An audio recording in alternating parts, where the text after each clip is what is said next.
Foles on Monday Night Football. You've never sacked him. I'm going to make that happen for y'all. I got you. Thanks for the motivation, too, by the way. Foles in trouble. Aaron Donald lost a 4 on the play. I think everybody's flying around playing physical. That's the type of defense we're supposed to play like. It was lights out today for us. Aaron Donald, you finally got to Nick Foles. Hey, welcome to NFL Live, everyone. We're going to get to that game and so much more. Also, Titans running back Derrick Henry joining us live here in just a bit. We're going to ask him exactly why the Titans can win the Super Bowl. Dan Orlovsky, you see him in the back of his head right there. We got Mina Kimes, Marcus Spears is grooving. We begin, though, with Adam Schefter, the latest news around the NFL, beginning with one of Tom Brady's favorite targets in Tampa. Taylor, we're going to start with Chris Godwin, who had surgery on his finger that will knock him out of Monday night's game against the New York Giants. You've heard Bruce Arians talk about all the injuries to all the Tampa wide receivers. Well, the latest is the finger injury to Godwin, which goes along with Mike Evans' ankle.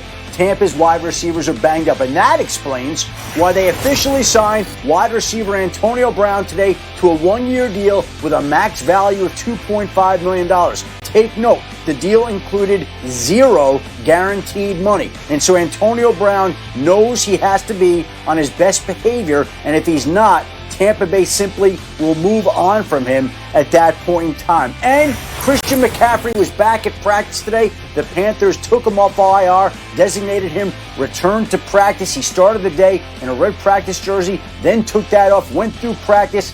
Still think it's going to be tough for him to play this Thursday night against Atlanta, but we'll see how Carolina handles it. And one other move for the Panthers. Today, Laura, they released former first-round draft pick Eli Apple. Adam Schefter with us the entire show. Let's get back to Monday Night Football featuring the Bears and the Rams. And Dan Orlovsky, is SoFi Stadium gorgeous or what? Making its Monday Night Football debut. You see it right there. They got the waterfalls, everything. And how about Aaron Donald with an opportunity to get to Nick Foles? And here is the chance. Second quarter, he finally gets him. Well, Foles wants to get the ball out of his hands, but the route gets jumped. You got to go somewhere else, because if you hang out in the pocket, watch 99 work. Keeps his eyes on the quarterback. Foles tries to move, and he goes to hunt. Sack for Aaron Donald. Credited with a half sack, actually, but we'll take it. Hey, how about Leonard Floyd right here? It's a good design. They're going to put Floyd and Aaron Donald on the same side. Donald goes to the right side of your screen on the loop around.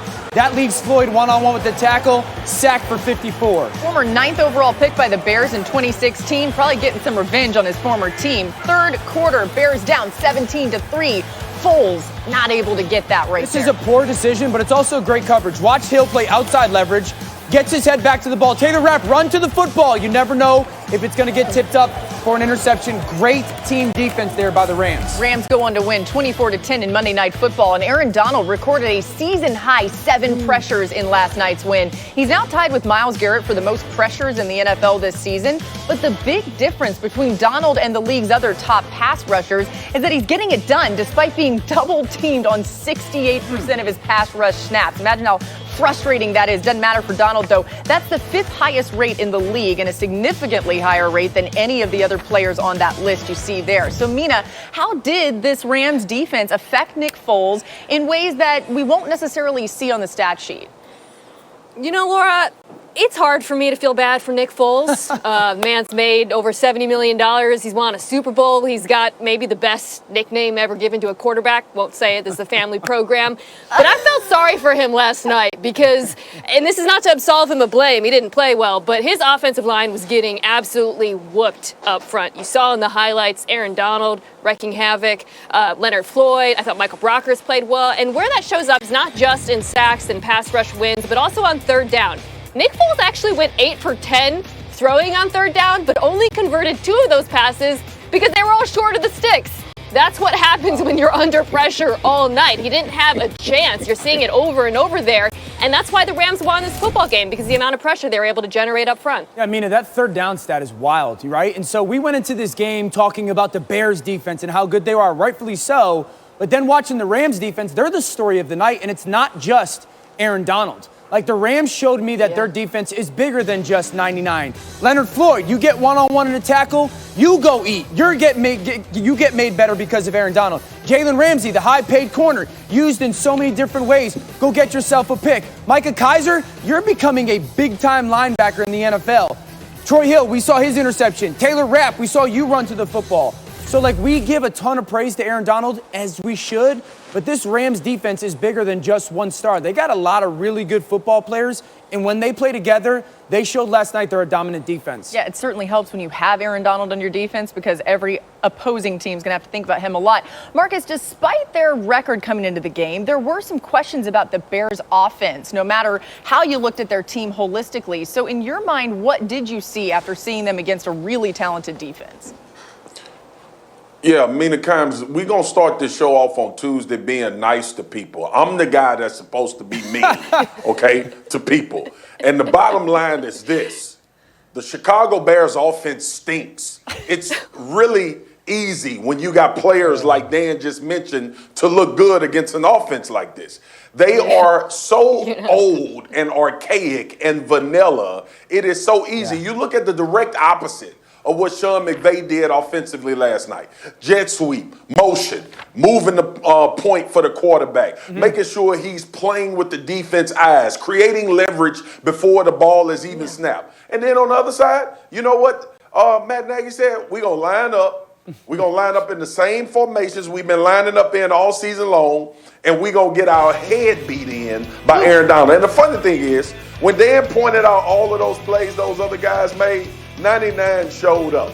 And the real issue, all jokes aside, that I have with that plan last night is that there was nothing about that game that said we want to take Aaron Donald away and make somebody else defensively beat us. They allowed him to do what he wanted to do. And then when you allow a defensive coordinator to know what's coming, when you give them the picture, we talk about disguise. Dan is one of the best. He breaks down disguise. He talks about what you need to do offensively to play with defensive guys in the back end and all of that. Mina tells us about how you attribute what offenses are doing to how much motion is happening, percentage numbers, all of that crazy stuff that they know. I just watch football, and I know if you line up in this formation, these are the plays you're going to run. And Matt Nagy took Nick Foles and that offense to the grindstone last night and told the Rams, hey, y'all come do what y'all will with us because we're going to do what we've been doing. Yeah, the reality for the Bears is like they can't just line up and play football. They don't have a top 5 offensive line. They don't have a top 5 skill group. They don't have a top 5 quarterback.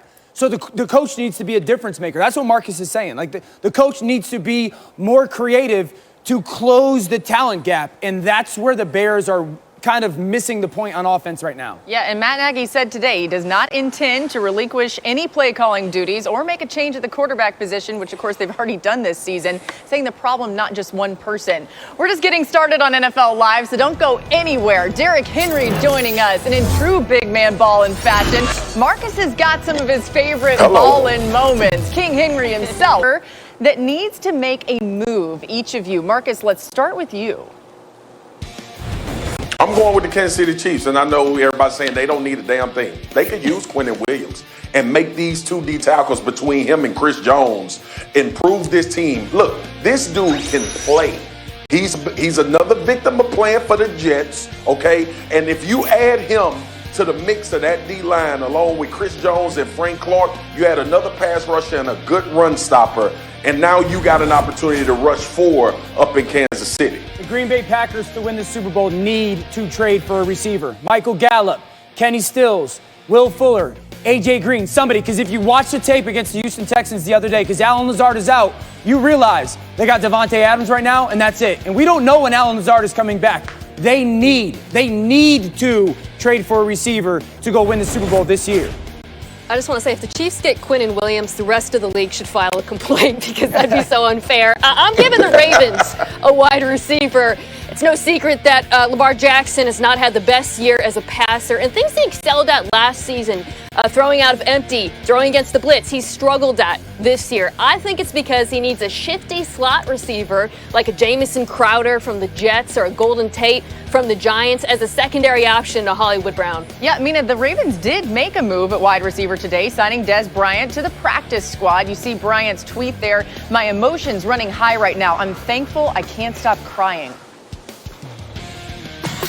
I be on my beast mode. Looking for some room, finds it. Wow! 35-30. Touchdown, Titans! I run this place, but you already know. Yes, Derrick Henry made big man baller. He's an animal. I didn't say animal because he's different. Once the beat start to smash, it gets scary, bro. Here comes Henry to the left with a stiff arm, throws a man down. Josh Norman, get you some. Be on my beast mode, beast mode.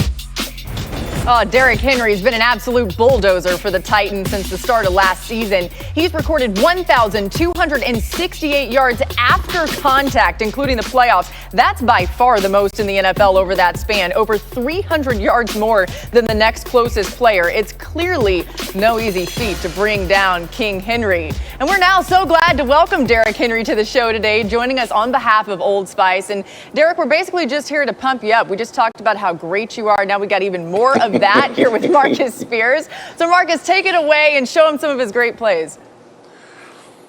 Yeah, actually, I've been seeing the big dog do this since Alabama, but I want to talk about him doing this against grown men that's trying to support their families. DH, 94 yards out the gate. Hey, bro, how do you not get caught? What is the 40, and do you ever think you're going to get caught from behind? Well, I ran the 4.5 at the combine. I think I'm faster than that. That's the last time I ran the 40. But I don't want to get caught from behind. So I think that's just what I be focused on when I be running. Just get to the end zone, get 6 points, and that's just the mentality. Once I break off the field, you got to get it, you got to go. Pick them up and put them down. Now look, this is going to be famous. It's going to be on highlights forever. When they do the draft this upcoming year, they're going to put you on here. What in the world made you do this to Josh Norman, man? Is this just reflex, or you was lining them up on the way out there? Yeah, whenever I was coming around the outside and it was me and him one-on-one, and I seen he was going to go high, so I was like, I got to give him a stiff arm. And when I did it, made sure that it was and by the time I realized it, I was out of bounds. I feel bad that we keep showing that for Josh Norman, but who cares, because it was dominant. All right, so recently you've been asked a lot about this, even this year, Derrick, about the MVP race and your name being in that conversation. But you said, you know what, no, Ryan Tannehill should be the guy that you're talking about. What is it about your quarterback that you love so much? I think it's his leadership. Each and every day, he comes to work, his approach to the game. And plus, he's been balling out. And I was just saying, not me. I mean, I don't think I deserve to be in the conversation at all. But the guys who's been in the conversation definitely deserve to be named for the MVP award. And I feel like Ryan's been balling out and doing a good job, to be in that conversation. But me, I just got to keep working and keep improving. DH, legitimate question, man. You guys have an opportunity. You went into the playoffs deep last year. If you all are going to win a Super Bowl and you get to that game, what will the headline be? Will it be Derrick Henry rushes for 250 or Ryan Tannehill throws for 350 and 3 touchdowns? I think it'll be both. It'll be both of those headlines. I'm praying and wishing and hoping that we both be able to ball out and bring that Lombardi home. So keep speaking it, and we can keep working. Yeah, what are the conversations amongst your team right now about that quest to win it all this year for you guys? Yeah, I think we just focus on taking it 1 week at a time, focus on being 1-0 each and every week. We came up short last week against a great team who is now 6-0, and just focus on how can we be better than we were last week. What do we need to improve on as a team, and how can we grow, week after week? And by making each other better, how do we prepare throughout the week, getting ready for Sunday? I want you to talk about Valentina a little bit, your little daughter. What has she meant to you, being a dad to her? How have you seen that change you and make you a better man? It's been the best gift, the best blessing God could ever give me. I can't even put it in words. I get to look at her every day I wake up. I come home after a game. It's like Christmas every single day. That little girl has stole my heart. And, I can go on and on by the way she makes me feel, but it's like undescribable feeling, to be a father, and I'm blessed and very thankful that God chose me to be a father. Man, she is gorgeous, man. I'm a father myself. I know how you feel. DH, just make sure, bro, when you drop off the first day for daycare, that she ain't still forming kids at the place, bro. Yeah, I think whenever she get up and going, get to walking, I'm gonna have a couple talks with her, a couple of sessions about how to use it if anybody ever try to pick her. I can't wait to see that. All right, Derek, as we mentioned, you are here on behalf of Old Spice. Tell us about your work with them. Oh yeah, I'm just excited and happy to be able to star in this commercial, which is now on YouTube, the Unstoppable Sweat Defense campaign. Old Spice has had many superstars, as y'all know, to star in these commercials, and I've been watching them as a kid, so excited and happy I get the opportunity. We definitely use Old Spice here. Old Spice is all in the locker rooms around the NFL and different stadiums, and the Old Spice Sweat Defense can give you the confidence to get through anything that comes your way on and off the field. And I'm just happy and blessed to be a part of it and finally have this commercial. Hey, you were being real humble about that MVP race earlier, but you currently lead the NFL with 663 rushing yards. Keep up the great work. Thanks for joining us on NFL Live, and teach that little girl a stiff arm as quick as you can, okay? Appreciate it, bro. All right, man. Thank y'all for having me. Appreciate y'all. We got more coming your way on NFL Live. Dan is taking us through a coaching clinic. Sean McVay doing something right, but what about Matt Nagy, Dan? I'm going to show you what it looks like when a coach doesn't know exactly who his team is, and an example of a coach who knows exactly what they're good at. We'll be right back on NFL Live. What a kick. Hecker has done it again. Are you kidding me, Johnny Hecker? Yeah. Play the guitar, friend. Johnny's the best punter in the league and showed tonight. Best punter in the National Football League. I think he deserves a game ball. It's just great to know that Aaron Donald knows my name sometimes. The guy's such a star in this league. Oh, wow. Yes. Punter love. Oh, we love this. Mina, we're very excited about this, but let's talk about Johnny Hecker. And how does a performance like that help change the outcome of a game? Where to begin, Laura? I mean, the man, the myth, the legend, Johnny Hecker. They say Bigfoot doesn't exist, but I'm pretty sure I saw him in Los Angeles last night because Johnny Hecker was clobbering that thing. 4 punts downed inside the Bears' 10. It's the first time any punter has done it all season. And here's how it impacts the Bears' offense or an opposing offense. Look what they did afterwards when he punted it. This is, by the way, this is what we talk about when we talk about hidden yards. On average, when an offense starts from their own 10 versus their own 25, they lose half a point, which of course adds up over the course of a game. This is what winning in all 3 phases looks like, which is what the Rams did. They have the best punter in the NFL. He's one of the best punters in the history of the game. And yesterday on Monday Night Football, he truly put the special in special teams. Yeah, over the last 3 seasons, Hecker has pinned opponents inside their own 10-yard line 22% of his punts. That's the highest rate of any punter over that span. Incredible how he can affect the game. And let's continue on with that game last night on Monday Night Football. The Bears hoping Nick Foles could create a spark for their offense, but that hasn't been the case. Since taking over as the starter in Week 4, Foles ranks 29th in total QBR, 30th in yards per attempt, is tied for the most interceptions in the league over that span with 5. However, it may not be all Foles' fault. Chicago's offense has recorded a 41% pass block win rate since Week 4, the second worst rate in the league. Not getting a lot of help from the O-line. Last night on the broadcast, Brian Griese talked about a conversation he had with Foles about the play calling. We were talking to Nick Foles yesterday, and he said, sometimes play calls come in, and I know that I don't have time to execute that play call. And, I'm the one out here getting hit. Sometimes the guy calling the plays, Matt Nagy, he doesn't know how much time there is back here, and so that's something that they have to get worked out. That was definitely a miscommunication with Brian and I. We do these pregame conversations the day before the game just to give them information. That conversation, Coach Nagy and I have a great conversation on the sidelines. So there might be times where we go through it beforehand and say, hey, what do you think? And there's times where you got to get the ball out quick and whatnot. In that situation with Brian, it was just a miscommunication of words because that's not what I was trying to bring across in that conversation.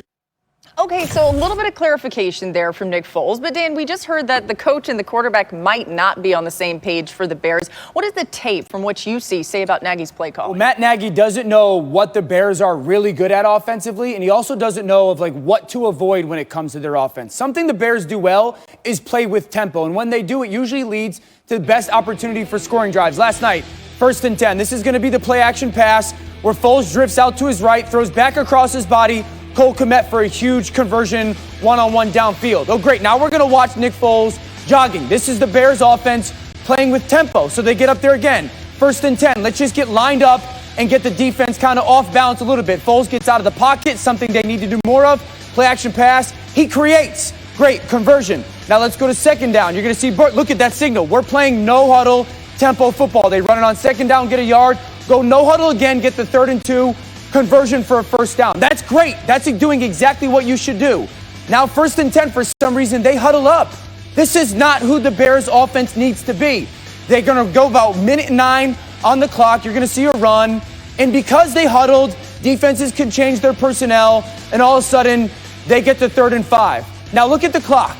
The clock wore down, and they're in the huddle there at 3rd and 5. What they should have done was got to the line of scrimmage and ran a play. But they huddle, they go to the 2nd quarter. The Rams dial up a pressure. Ball has to come out because they can't protect it. And then it's a bang-bang hit, forcing a punt.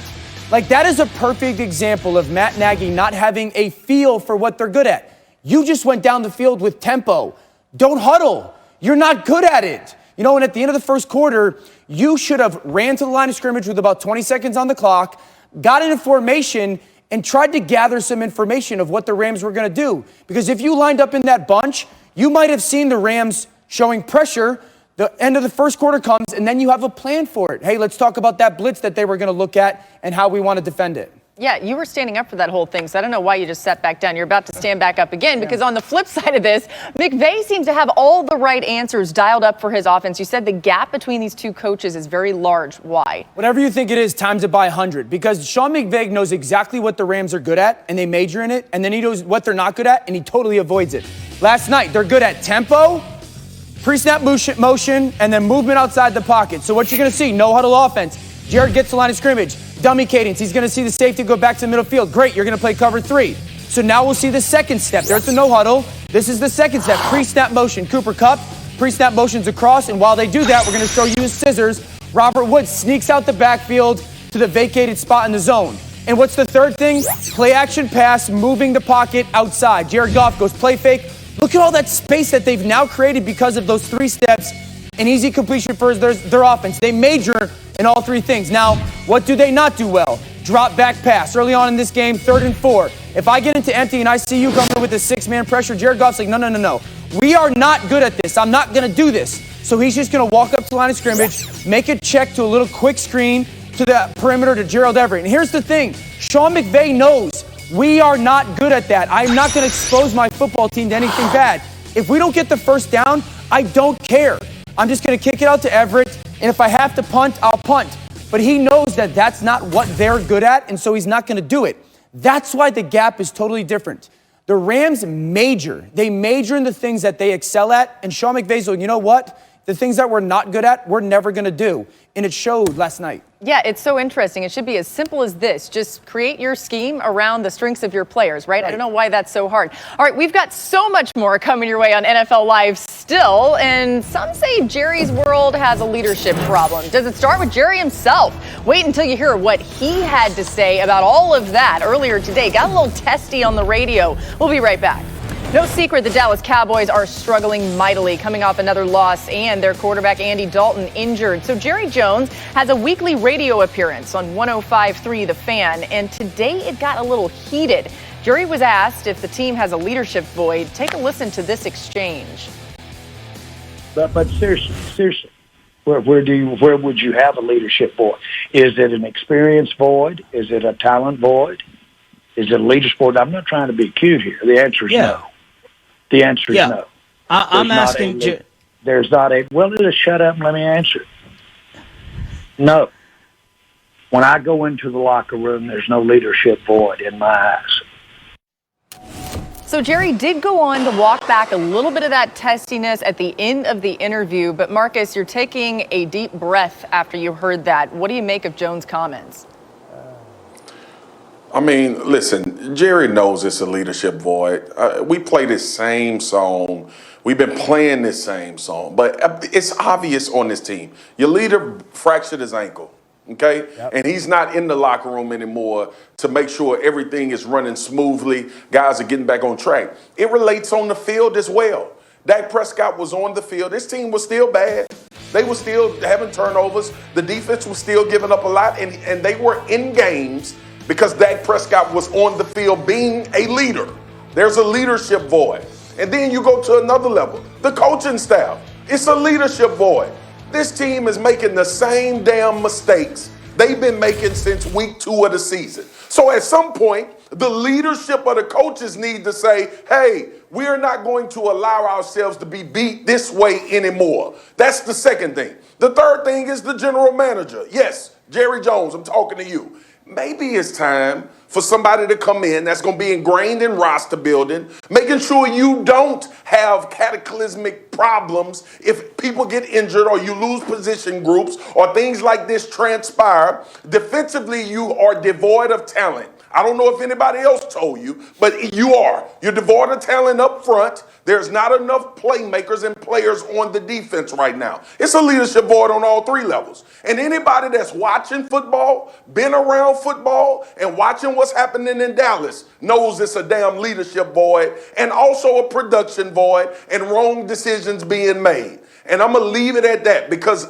I've been around this game long enough. I started playing football when I was 6 and finished when I was 31 years old. That's 25 years of football. Played in the league 9-4 in college. And when the leadership void is missing, I can tell because I've been a part of it. Yes, it's a void. That's called keeping it 100. There you go. I think the Cowboys organization has been exposed over the past couple weeks. When we talked about Dak Prescott for the last 18 months, it was always the contract situation. And when it tied to the financial aspect, it was often like the Cowboys wanting Dak. Now, the reports have come out that they offered him a really, really good contract, and he has decided to say no, right? Maybe he knew more than we did. You know, maybe he knew a little bit more about what the reality of that organization was. And I think Dak Prescott is sitting there right now going, you know what? As I'm sitting there watching this unfold, maybe Dallas isn't the right place for me.